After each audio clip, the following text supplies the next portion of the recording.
great for rising. Who passes a law to prevent you from teaching somebody something that they can't learn anyway? Doesn't make sense, does it? So when you hear this thing about blacks can't read, black can't this or that, ask yourself that question. Who would pass a law prohibiting people from learning or being taught what they can't learn in the first place? I want you to listen to our brother Nuri Muhammad when he talks about the three sciences that was forbidden for black people, because there's always been laws to try to prevent us from doing certain things, but we do them anyway. You know why? Because we can. Listen to our brother, and I'll be back. So there is no coincidence that whenever in 1867, 2 years up from slavery, when in the halls of Congress, when they began to discuss whether or not they were going to allow black people to go to colleges and universities, the ruling on the floor was, we'll let them go to colleges and universities, but they can't come to ours. And when they go to theirs, any black college, there's three sciences that must never be taught to these slaves: the science of finance, the science of warfare, and the science of mating. Watch the full interview with Brother Nuri Muhammad now at INeverKnewTV.com Premium. All right, the elder once told me, right? Well, elder told me this recently, actually. He said 30 seconds of pleasure can destroy a whole generation. Now, I've heard 30 seconds of pleasure could destroy a life, right? But it made me think, though, right? So I wanted to ask, what do you think about this quote? He said 30 seconds of pleasure can destroy a whole generation. Why do you think we need to put more focus on mate selection in our community?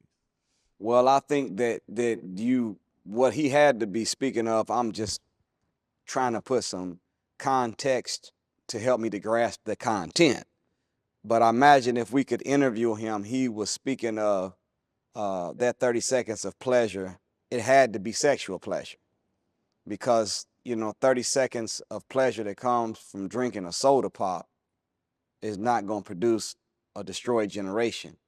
But if 30 seconds of pleasure produces a child that broke a relationship, and then from that a cycle can continue where you have generations of children and parents. The unfortunate reality about us, I just read a study the other day where they said it's not just for black people, but the American people, 94% of American people have never read a book since they got out of high school. I believe it. Think about that. So if we're not reading, where are we learning from? See, one of the other things that was established in education, they say that the formula for learning is CORE, C-O-R-E as an acronym. It stands for communication, observation, reading, and experimentation. The primary form of learning, if you're not going to read, is communicate with other people, observing other people, and experimenting with what you observed.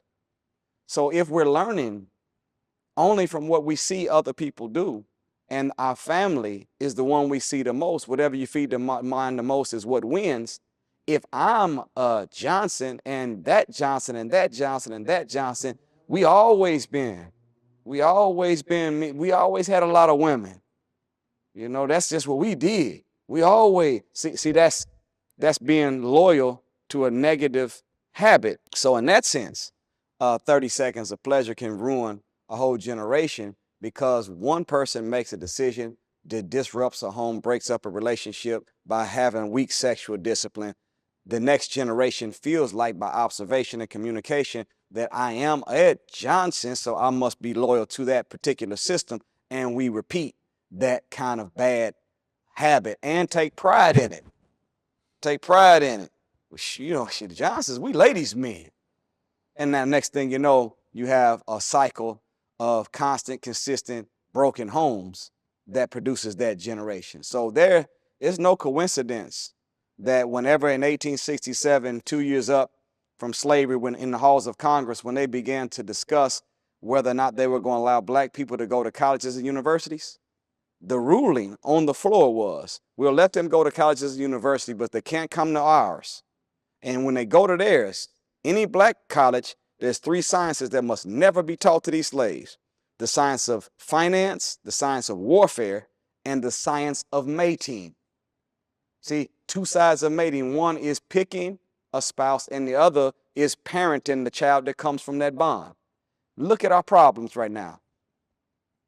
Finance. $1.3 trillion last 2 years out of 226 nation, 8th richest nation in the world. But we don't have anything that we can call our own. You got Spain with 47 million people. They brought in 637 or $728 billion. And we got double that. They got 47 million people with a 208,000 square mile land mass, and they got their own everything. And we can't even come to one community and find anything that we own other than beauty shops, barber shops, and barbecue restaurants.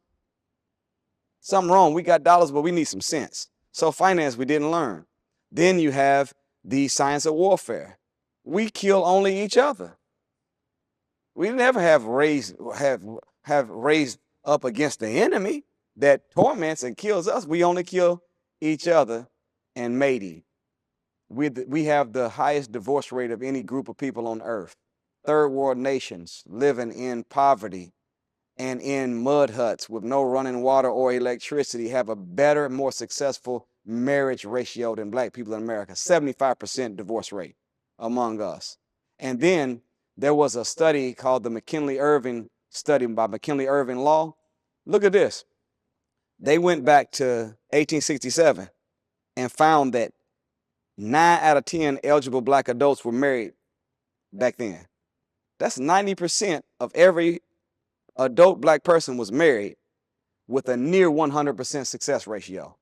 That means all of them said to death do us part and made their word bond. Today, we got a 40% marriage ratio. And out of that 40%, which is 4 out of 10, 75% divorce rate means that only 1 out of the 4 couples we see that did get married are going to get married. So out of 10 eligible candidates for marriage, only 1 of them is going to make it.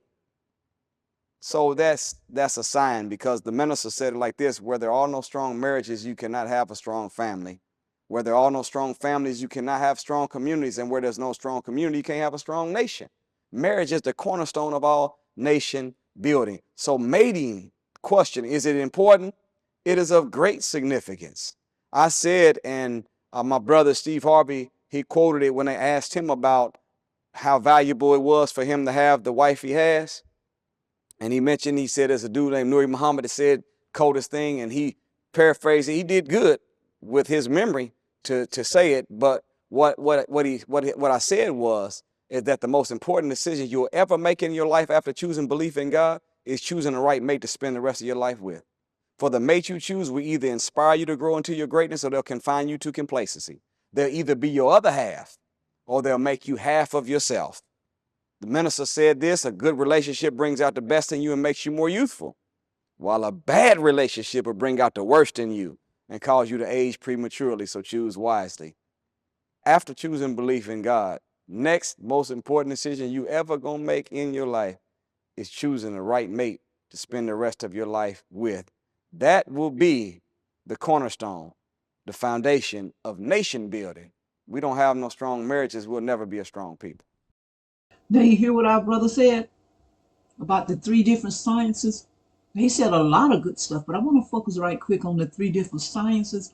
He said the science of finance, the science of warfare, and the science of mating. And you know, those are 3 sciences that we are liking. Well, I don't know if I should say like them, there's a deficit there with us. But now my thing is, we know this.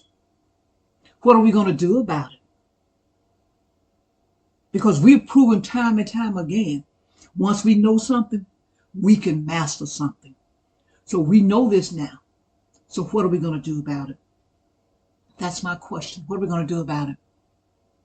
You know, white men, you tried to deprive us of the essentials. Why did you do it? You once again allowed Lily Baal to take you beneath the crust. Deal with it. Subscribe, comment, like, and share. Support our youth in any way you can. Keep on churning till the butter comes. Albert C. Richardson, a black man, patterned the Butter Churn U.S. patent number 446470, February 17th, 1891. I'm Lily Bayer. I'm just trying to create a dialogue. I leave you with this. If they close my book, you remember my story. A Nat Turner Runner production. Lock and load. Lily Bayer.